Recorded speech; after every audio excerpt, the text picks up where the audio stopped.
no kanimit ilaish ka snapu tigba shekiana yung kul iletana chikat amen ilachi. Amen. Amen. Amen. Chugma. Amen. Chugma. Nanlobasha says Dalika Chugma. I'm glad to see all my elders here and be part of the elders. Calling us old. Oh. He's calling us all. I know when you get around elders, you hear some good stories. Pauline, what was it like when you were growing up? We grew up on little old acreage, restricted Indian land where my mother lived at Jesse, Oklahoma. I was born in 1931, and that was beginning of the Depression.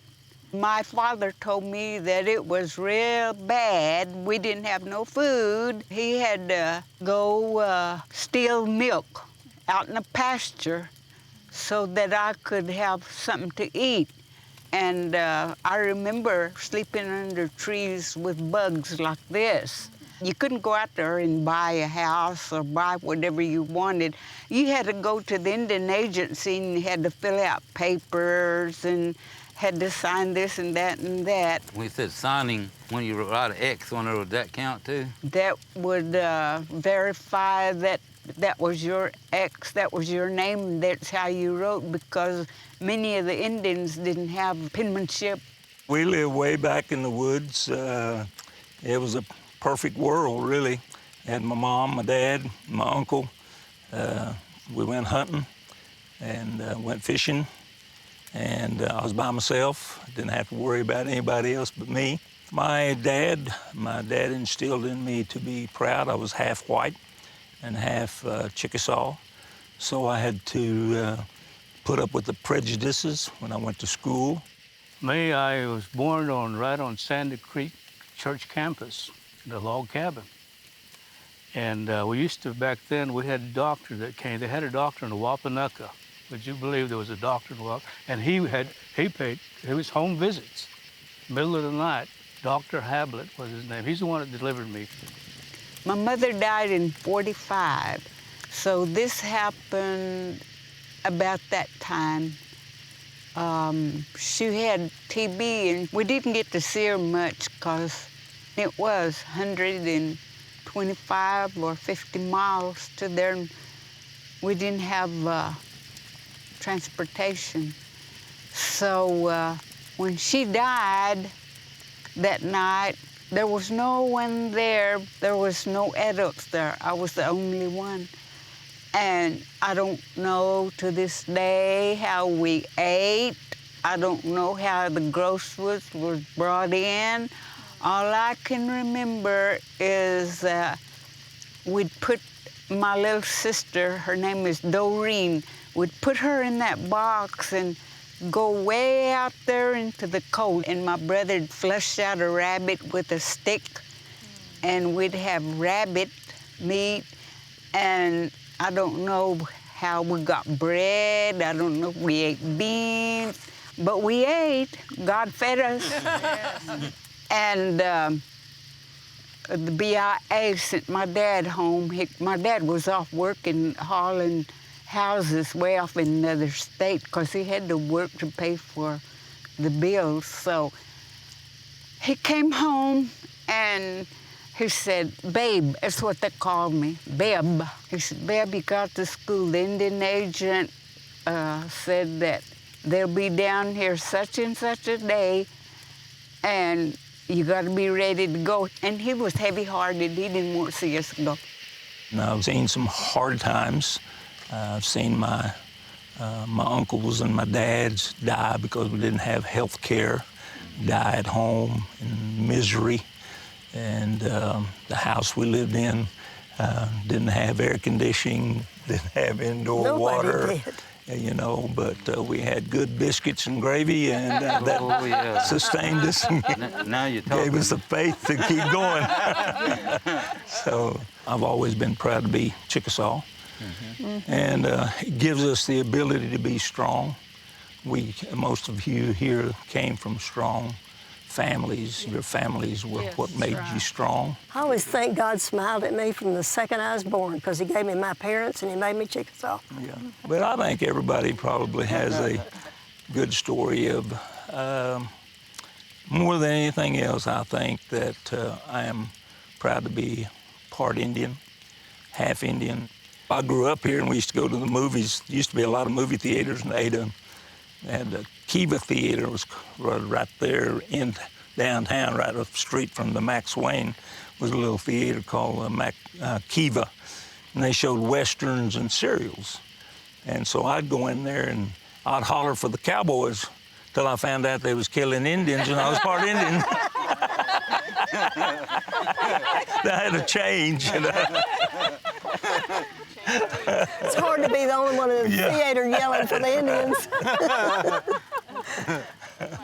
And we all share these things together, and I think it's learn a lot from each other.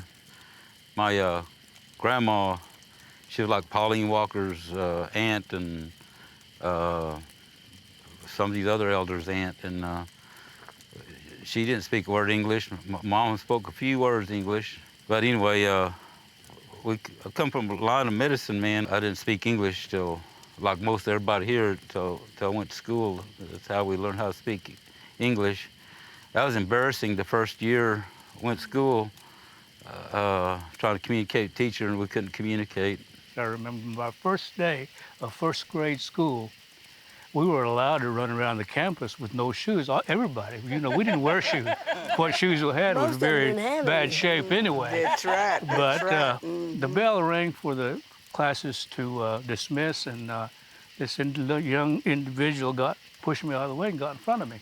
And I had my shoes in my hand, and I hit him in the back of the head with it. And the superintendent pulled me out of the line. He spanked me right there. First day. I guess I learned after that it didn't work. Even when I was a little bitty girl, I remember my great-grandmother saying, "We live in a white man's world. We have got to learn to deal as equals." And she interpreted that to mean your English has got to be as good as theirs. I am a firm believer in our language, and I do not want to lose that at all. I teach my kids, my grandkids. They don't answer back. They answer in English, but they know what I'm saying. One day, they too, I pray that they will answer me in Chickasaw. You know, as a matter of fact, we're extremely fortunate because my family has all of the original allotment land. My grandmother, my great-grandmother, and my grandfather. It's all still down there, but we have a park. And a 3-year-old who's attending one of our little schools stood on the table and sang a little Chickasaw song, sang the whole thing beautifully. And they're teaching it in the schools. These children they can learn better when they're 2 and 3 and 4. It's, you know, that's wonderful. And that's going to renew the language. Before I knew what a Chickasaw was, my mother would say, "You're Chickasaw and be proud of it." I thought, well, I'll try to be proud. I wonder what a Chickasaw is. Now I know. Anyway, we lived off the land pretty much. And a lot of times we're so poor, we didn't have nothing to eat. My grandma and my mom, they'd go dig up some stuff, look like potatoes. They'd peel like a potato, little bitty stuff. I don't even know what it is. We were poor, you know, and I mean, we were really poor. We didn't have anything. We didn't have car. You know, we had to walk to school. I remember what we had was a wagon. And I guess it was like in 50s or something, or somewhere we finally got a vehicle.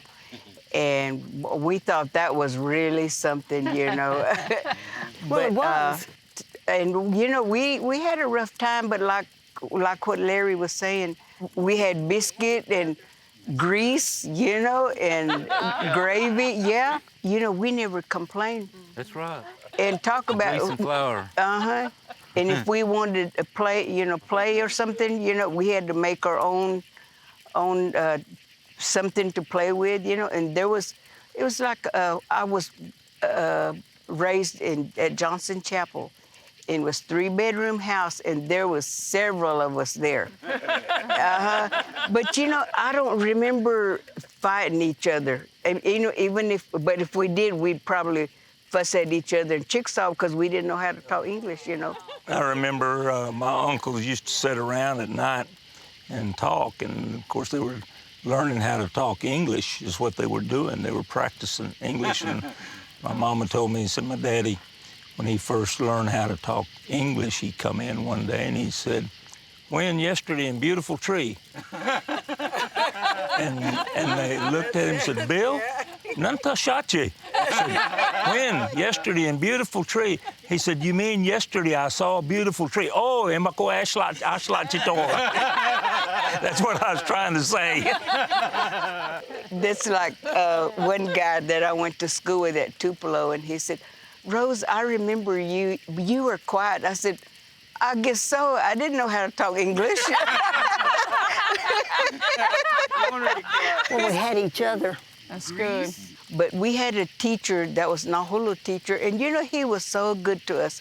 But I always remember that bologna sandwich. It was so good, you know? It's still Yes, good. it's still good. Being the youngest, I didn't know times were hard. There was always something on the table to eat, and you didn't think about, you know, I want this or I want that. Whatever was put before you, you just ate it. I was raised at Connerville, Oklahoma, and the Blue River Creek ran about from here to that road out there, real close. And my oldest sister and mother would load the dirty clothes in this tub wash tub, you know, that everybody used to have. Pile all the dirty clothes in there. And my brother would have to pull it, and my sister would push it. Well, my brother and sister would have to go hunt wood fire. And they would hunt wood fire. They couldn't swim like I could. They had to go work. And they'd get water and fill this big tub up with water, and she would put it by the fireplace and I guess kind of heat it up maybe, get it kind of hot.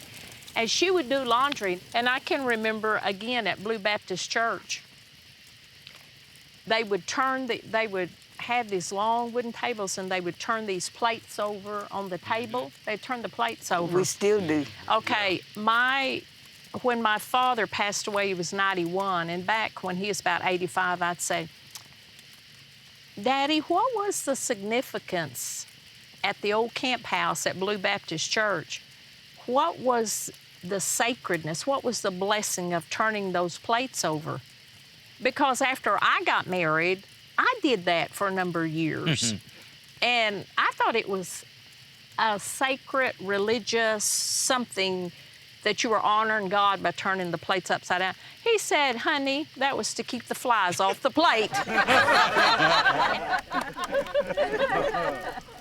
When you're raised to be humble, that used to be the Indian way of life of most tribes. Be humble, put others first before yourself. We thrive together, and we stand and thrive together. I just want to thank you for bringing us together. I appreciate that. Thank you for the privilege. Oh, it's been a wonderful experience. Yeah. Thank you. All right, Lito Loachi. Okay. Takas futama hubiti, takas futama